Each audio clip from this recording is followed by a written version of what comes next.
Hi, welcome to my channel. My name is Michelle Ferguson and I'm the crochet pattern designer of Two Brothers Blankets. Today I'm going to teach you how to crochet the bean stitch. The bean stitch is this little textured stitch you see throughout this hat right here. It's really quite simple to make and it creates a nice unique texture for things like washcloths, hats, sweaters, or anything else you might want to make with it.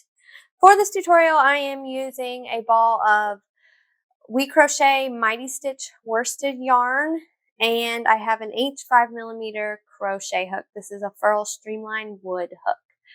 I'll link all of this in the description. Let's go ahead and get started.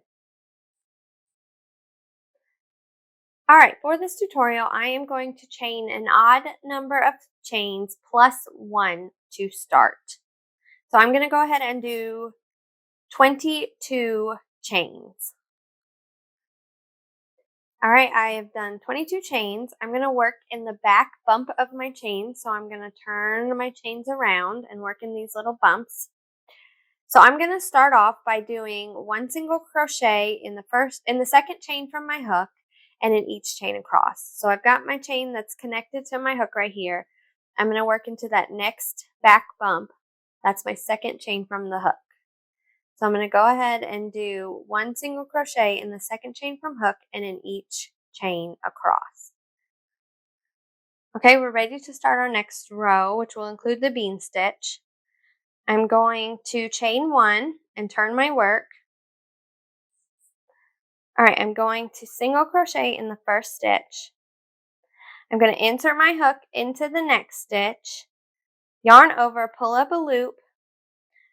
I'm going to yarn over again, insert my hook into the next stitch again, yarn over, pull up a loop, 4 loops on my hook, yarn over, insert hook into the same stitch again, yarn over, pull up a loop, 6 loops on my hook, then I'm going to yarn over and pull through all 6.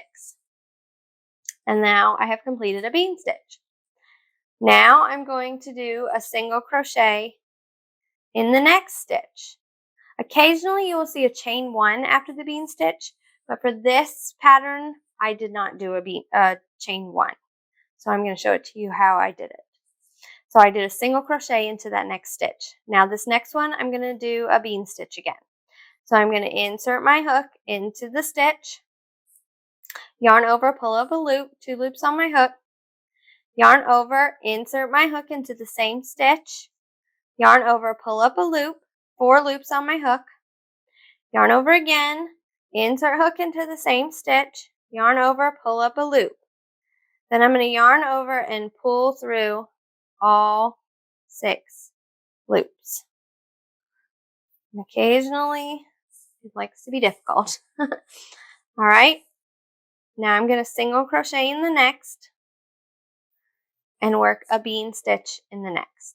Insert my hook into the stitch, yarn over, pull up a loop, 2 loops on the hook, yarn over, insert hook into the same stitch, yarn over, pull up a loop, 4 loops on my hook, yarn over, insert hook into the same stitch again, yarn over, pull up a loop, 6 loops on my hook, yarn over, pull through all 6.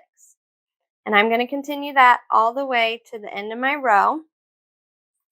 Because I have an odd number of stitches, I will end with a single crochet stitch. So it will start and end with a single crochet stitch. So I'm going to go ahead and finish out this row and I'll meet you at the end. All right, I've completed my first row of bean stitches. I'm alternating a single crochet and a bean stitch, single crochet, bean stitch for my repeat. Since I have an odd number of stitches, I ended on a single crochet stitch. So I have my single crochet to start and end. Now for the next row, we're going to do just a row of single crochet again. So I'm going to chain 1 and turn. And as you can see with these bean stitches, this side is a lot more bulky and pronounced than the other side. And that's one thing that I absolutely love about this stitch is it's kind of reversible. It really is reversible. You could use this side, which is a little more subtle, and this side, which is a little more pronounced, and it almost looks like a puff stitch, or it's just more noticeable on the other side. So really the wrong side is the more noticeable side of your stitch. So however you want to do it, my Slater beanie that I showed you earlier is reversible, and it can be worn either way and looks great either way. So I'm going to single crochet in each stitch across. So one here, and as you can see, the bean stitch, it still has your 2 loops up top. Whoops, sorry. It still has your 2 loops up top, so you're just working into each stitch like you would any other stitch. So just one single crochet in each stitch across. All right, I have completed my row of single crochet, my row 3. And now we're going to just do a repeat of rows 2 and 3 for the rest of our pattern, for as long as you prefer to do it.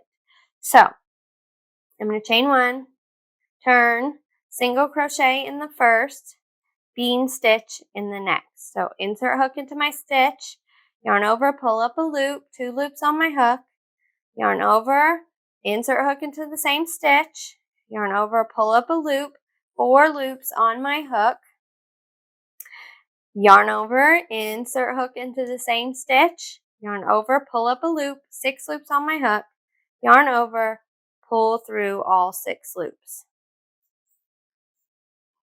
And then a single crochet in the next, and then a bean stitch in the next.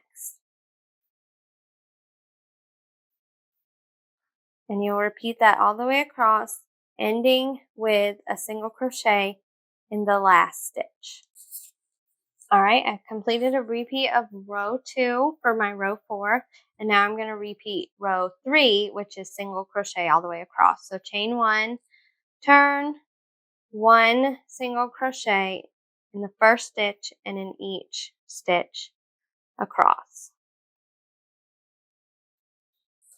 All right, so there you have it. That is how you do the bean stitch and how the stitch pattern works with your single crochet rows every other row. I just really like this effect with this the row of single crochet in between.